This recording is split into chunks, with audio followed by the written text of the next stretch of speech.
ఎలా ఒప్పించావు మరి big boss షోకి? అంటే బయటికెళ్ళాలంటే ఖచ్చితంగా ఎన్ఓసీ తీసుకోవాలి, 10 లాక్స్ పే చేయాలి అని చెప్తారు.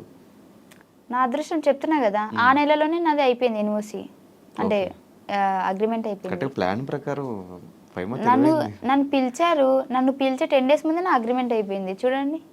ఫైమా తెలివైంది అంటే కానీ మరి ఇంత తెలివైంది. ఒకవేళ పాము చావకూడదు, కర్ర విరగకూడదు.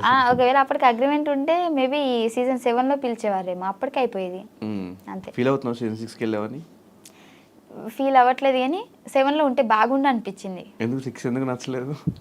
6 నాకు గట్టి పోటీ ఏం అనిపించలేదు. 6లో నీకు ఎవరు గట్టి పోటీ లేరా?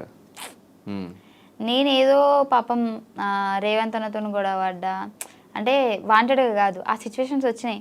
కానీ మేము గేమ్స్లో కూడా ఫిజికల్గా కూడా రేవంత్ అన్నతోనే నేను ఆడిన, ఆయన నన్ను నూకడం, నేను ఆయన నూకడం. కానీ అంతా నాకు ఎందుకు ఎక్కలేదు. అంటే 7లో ఉంటే బాగుండు, ఆ ఫైర్లో నేను కూడా ఉంటే బాగుండు అనిపించింది.